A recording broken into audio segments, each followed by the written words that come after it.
Hi guys, Everything NFL here, and today I am back bringing you my third and final mock draft. The draft is tonight. I am so excited, I cannot wait. I hope you guys are excited too. You can follow on with my mock draft tonight as the draft is going on. I cannot wait. I'm lost for words how excited I am. I hope you guys are too, and I'm going to get into this video right now. No messing about, let's get into it. At number one, the obvious selection, we have the Cincinnati Bengals. Will be taking Joe Burrow, quarterback, out of LSU. Just before we get into it, there's no trades in this draft, even though I do think, obviously, there are going to be trades on draft day. But I will tell you where I think there's going to be trades and when I think the trades will happen. So yeah, Joe Burrow, quarterback, out of LSU. Best college season for a quarterback of all time, in my opinion. The obvious selection for the Cincinnati Bengals, who are in desperate need of a quarterback, and in my opinion it is a foregone conclusion that they will pick Joe Burrow, number one overall, out of LSU. And number two, we have the Washington Redskins. They will be selecting Chase Young, defensive end, out of Ohio State. Best player in this draft, an immediate player that will go on to the Washington Redskins and help that defense become a super good defense. And number three, the Detroit Lions. I have them selecting Jeffrey Okudah, a cornerback out of Ohio State. Best cornerback in this class, in my opinion. Built in a lab to play cornerback, rangy. Absolutely perfect for the Detroit Lions to replace Darius Slay, who has now moved on to the Philadelphia Eagles for third and fifth round selections. And number four, this one's been gaining a lot of traction over the last 2 weeks or so. I have the New York Giants taking Jedrick Wills, offensive tackle out of Alabama. Was Tua Tagovailoa's blindside protector at Alabama for the last three years or so, I think it was. And is the perfect choice to fill a huge void at right tackle for the New York Giants and help them protect Daniel Jones moving forward. And at number five, we have my boys, the Miami Dolphins. I know Mel Kiper said yesterday that the tide was turning and the Dolphins are interested in Justin Herbert. I still don't think that's the case. I still think that the Dolphins are in on Tua. In my opinion, the quarterback with the most upside in the entire class. Past his physical, he's ready to perform, and I think the Dolphins will select Tua Tagovailoa. And number six, I have the Los Angeles Chargers. They will be taking Justin Herbert, quarterback out of Oregon University. I think he's going to be the replacement for Philip Rivers over the future. I don't think he's as good as Tua or Joe Burrow, but I'm personally not the biggest fan of Justin Herbert, but there are other people that do rate Justin Herbert extremely highly, and I think the Los Angeles Chargers are one of those teams. So I think he's going to go at number six. And number seven, to the Carolina Panthers, I have them taking Isaiah Simmons, linebacker out of Clemson. In my opinion, one of the best players in this class, one of the most versatile players to come out of college in the most recent years. Can play linebacker, can play safety, play cornerback, and he can also play defensive end. Unreal. He will come into that Carolina team in desperate need of a defensive master, and that's what Isaiah Simmons will be in the wake of the loss of Luke Kuechly, who is retired, and he was by far one of the best linebackers in the National Football League, and Isaiah Simmons will come in and hopefully replace him. And number eight, I have Tristan Wirfs, offensive tackle out of Iowa, heading to the Arizona Cardinals. I think this is a perfect option. I think the Arizona Cardinals could also trade down from this position and get a second round pick also, because they lost it during the trade for DeAndre Hopkins from the Houston Texans. But they need a tackle. They re-signed DJ Humphries, who is their left tackle, to a long-term deal. So they get Tristan Wirfs and they can play him at right tackle instantly, and he will be great. I think he's, in my opinion, Tristan Wirfs has got the most upside out of any tackle in this class, and I think he could be a Pro Bowler one day, possibly All-Pro. I think he's amazing.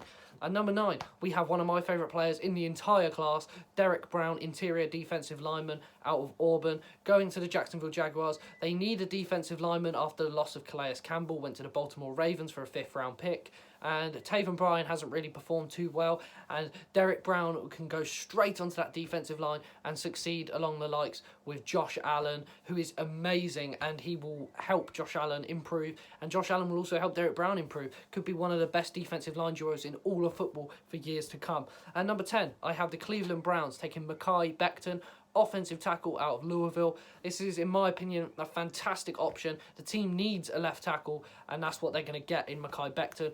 fantastic athlete, a freak athlete, 6'7", 369 pounds, I think he is. He's an absolute monster, and I think the Cleveland Browns have him on the left side with Jack Conklin on the right, Joel Bitonio. I'm not sure who they're going to play at guard, but I think this Cleveland Browns team could be phenomenal in 2020 with the addition of Mekhi Becton.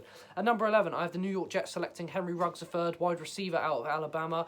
They need someone who's going to take the top off the defense, and that's exactly what Henry Ruggs will do. Ran a 4.27 at the Combine, fastest player in the Combine, and I think he's going to be the perfect option for the Jets to help replace Robbie Anderson, who they lost in free agency to the Carolina Panthers. At number 12, I have the Las Vegas Raiders selecting CeeDee Lamb, wide receiver out of Oklahoma. I think this is a fantastic, I think this is a steal at 12. They need a wide receiver after, obviously, Antonio Brown didn't pan out.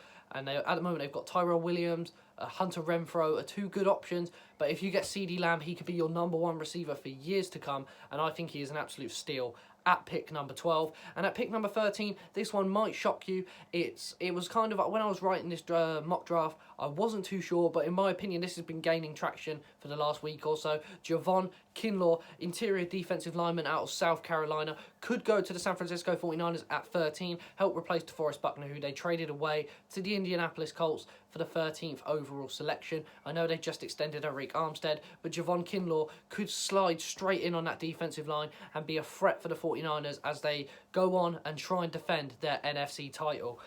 At number 14, I have the Tampa Bay Buccaneers selecting Andrew Thomas, offensive tackle out of Georgia. They need to get some more protection for Tom Brady after they just signed Rob Gronkowski 2 days ago.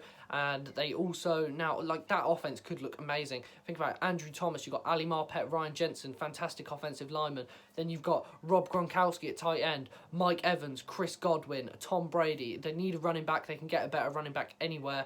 And I think this Buccaneers offense could be one of the best offenses in football in 2020, as long as Bruce Arians gets all of the players to fit into the system that he wants to fit into. And Andrew Thomas will just help solidify that and be one of the best players on this offensive line and be a starter from week 1. At number 15, I have the Denver Broncos selecting Jerry Jeudy, wide receiver out of Alabama. One of the best wide receivers in college for the last few years.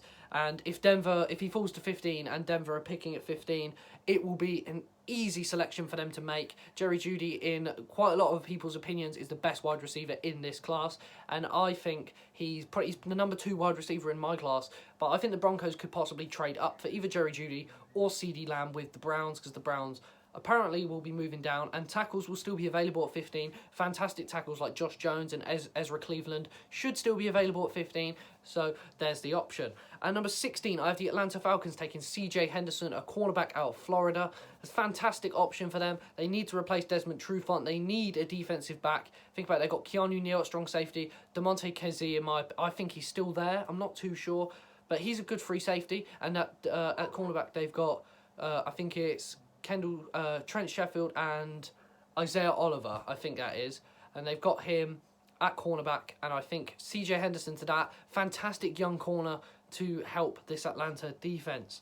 At number 17, I have the Dallas Cowboys selecting K'Lavon Chaisson, edge out of LSU. He will be the fill-in void replacement for Robert Quinn, who's now with the Chicago Bears. And I think K'Lavon Chaisson is one of the best edges in this class. He's still a really raw talent. He's not like he's going to drop back and play zone. He's a pure pass rusher, pure edge rusher, and that's what the Cowboys need to help replace Robert Quinn.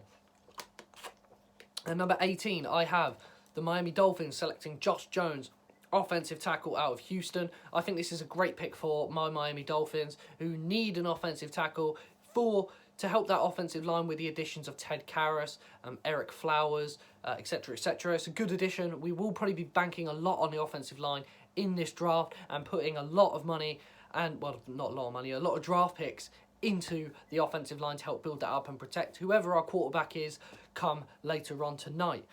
At number 19, I have the Las Vegas Raiders. This was a really tough one for me. I gave them Christian Fulton, a cornerback out of LSU. I really wasn't too sure, but I think Christian Fulton is good. I don't think he's going to be a superstar, but I think he's going to be a solid option to add to a cornerback room that is not very good. They've got options like, I think it's Trayvon Mullen, Darryl Worley, and they need another corner in that, and I think Christian Fulton will be just that at pick 19 as well, which is fantastic value. At number 20, I have the Jacksonville Jaguars selecting Xavier McKinney, a safety out of Alabama, a do-it-all safety who in my opinion is probably the best safety in this class, and the Jaguars will jump at the opportunity at 20 to pair him with James Harrison, who plays at strong safety. Xavier McKinney will probably play over at free safety, but that's for the Jacksonville Jaguars to decide with their second first-round pick. At number 21, nothing has changed in all these mock drafts. I still have the Philadelphia Eagles taking Justin Jefferson, a wide receiver out of LSU.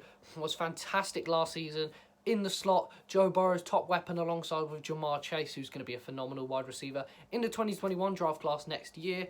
And I think him going to Philadelphia is almost a foregone conclusion. They need a wide receiver, and Carson Wentz needs another weapon, and that's what exactly Justin Jefferson will be for the Philadelphia Eagles in 2020. At 22, a player that has never made it into the first round for me, I've gone with Jalen Johnson, a cornerback out of Utah, risen up the draft board for me. I've watched tons of tape on him. I think he is a first-round cornerback. I think he's better than Jeff Gladney. I think he's better than quite a lot of other cornerbacks that are below him. And Jalen Johnson, at 22 to the Vikings, who need a cornerback after Trey Wayne, I think it was Trey Wayne's left, Xavier Rhodes has gone, Mackenzie Alexander is gone, so they need a cornerback. And Jalen Johnson at 22 is fantastic value, and they will jump at the opportunity to select a cornerback here. At 23, I have the New England Patriots selecting Jordan Love, quarterback out of Utah State. I did a video on this the other day, which you can check out. It's on my channel. And I think they need to find a replacement for Tom Brady or someone to grow and develop into their next franchise quarterback, because I don't think Jarrett Stidham is that, and I don't think Brian Hoyer is that either. And like I said in my video the other day, they could also go for options like Cam Newton or Andy Dalton to take over for them. And I just personally think Jordan Love is going to be the option here. And he's a young talent, a very raw talent, huge boom or bust prospect. But I think if there's anyone that's going to get the best Jordan Love, it will be Bill Belichick and the New England Patriots. At number 24, I have the New Orleans Saints selecting Kenneth Murray, linebacker out of Oklahoma. I think he's a fantastic option here at linebacker for a linebacking core with superstars like Demario Davis. And you've also got other players. Kiko Alonso's on there, was traded from us last year for Vince Beagle. And Alex Anzalone at middle linebacker. And I think put Kenneth Murray in that mix. He will probably start at right outside linebacker on week 1. And Kenneth Murray will be a star on that New Orleans defense, which is studded with talent from left to right. Malcolm Jenkins, Marcus Williams, Marshawn Lattimore, Cameron Jordan. It is just unreal. The list goes on. It's a fantastic defense. And him to the New Orleans Saints at 24 will be amazing. At 25, I've gone with the Minnesota Vikings selecting Zach Bond, edge out of Wisconsin. Fantastic edge, who is a very high-risk talent here at 25. I think he sneaks into the first round. Minnesota need an edge, and I think that's what Zach Bond could be. He could excel with this Mike Zimmer team, who Minnesota are in a bit of a transition. They're trying to deal with cap. They just extended Kirk Cousins, so they're a bit tight on money, but they can't. I don't know. They can't go out and spend big money in free agency on an edge, so they will invest in an edge in the draft, and I think that edge will be Zach Bourne. And he's, like I said, out of Wisconsin. He's played well at Wisconsin, and I think Minnesota will be phenomenal for him. At 26, with the Miami Dolphins, I have us selecting Grant Delpit, safety out of LSU. Was really, really good in 2018 and fell off a little bit in 2019, was still good, had some tackling issues and some consistency issues, but as soon as he clears all that up and gets under a coach who will clear all that up, I think he'll be the perfect replacement for former Pro Bowl safety Rashard Jones, who we cut earlier on in the offseason. And I think Grant Delpit will be just that. He has to be given time to improve. He's not going to be phenomenal from week 1, but we've also got some good solid options we can play at safety in the meantime, like Bobby McCain, who's probably going to play nickel corner, and Eric Rowe can play safety as well. So we've got some good options to fill in for the meantime, while Grant Delpit develops into a fantastic safety for the Miami Dolphins. At number 27, I have the Seattle Seahawks selecting Yetur Gross-Matos, defensive end out of Penn State. They struggled on the defensive side of the ball, had a big miss on LJ Collier last year, who in my opinion was not very good and was a pretty bad pick at the time by the Seahawks organisation. But the Seahawks always find a way to be successful. They're always consistent, always consistently in the playoffs, and always winning games. And I think if you add a youngster like Yetur Gross-Matos, who plays a bit upright as soon as he gets his skill set fully in on that Pete Carroll system, I think Yetur Gross-Matos could be a solid defensive end for the Seattle Seahawks for years to come. At number 28, I have the Baltimore Ravens selecting Patrick Queen, linebacker out of LSU. I think this is a fantastic choice. Patrick Queen, in my opinion, is one of the best linebackers in this class because I've a bit of LSU bias. But I love Patrick Queen. I think he's a phenomenal player, and I think he will be a solid player at the NFL level for a Baltimore Ravens team that needs a linebacker to go alongside edge rushers like Matt Judon. And Jalen Ferguson, I think, is going to play a big part in 2020. I rate Jalen Ferguson so highly. Didn't play enough in 2019, but I think in 2020, Jalen Ferguson will play a lot. And put Patrick Queen in the middle of that, it could be fantastic. At number 29, I have the Tennessee Titans. This one was a bit of a toss-up for me. I was considering going Neville Gallimore, then I was like, no. Then I was also considering going Ross Blacklock, and then I was like, no. So I went with AJ Epineza. I know his draft stock took a massive hit at the Combine. He had a terrible showing there, but he's a fantastic 3-4 end out of college and coming out of Iowa. And I think he could improve at the NFL level with the right coaches around him and the right system. I don't know where he'll play. He'll probably be the Jarrell Casey replacement, who was traded to the Denver Broncos for a 7th round pick. He can come in and fill the void that Jarrell Casey left after leaving the team almost immediately and help the Tennessee Titans improve on their AFC Championship run last year, where they unfortunately fell to the Kansas City Chiefs, who then went on to win the Super Bowl. At number 30, we have the Green Bay Packers. I still have them selecting Denzel Mims, a wide receiver out of Baylor. I was seriously considering putting Denzel Mims at 25 to the Minnesota Vikings, but then I decided against it, and he fell to 30. Green Bay need a big play wide receiver to go alongside Davante Adams. The only other wide receivers they've got, I think it's Equanimeous St. Brown. Who's the other one? What's his name? It slipped my mind. I can't think of his name right now, sorry guys. But I think Green Bay will be amazing on offense. Aaron Rodgers has regressed a little bit over the most recent years. He's not as much of a gunslinger as he used to be.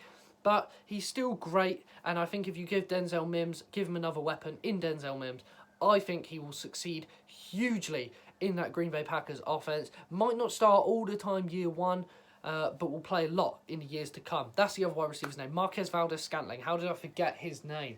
But yeah, I think Marquez Valdes-Scantling will probably play quite a lot in 2020, as usual, and Denzel Mims will grow behind them and eventually be Green Bay's number 2 wide receiver. At number 31, I have the San Francisco 49ers taking Cesar Ruiz, inside offensive lineman from Michigan. I think he's a great option here. They need a guard after, they've got Weston Richburg. Who's the centre? What's his name? Weston Richburg. I can't remember his name. How are all these names slipping my mind today? I'm so sorry, guys.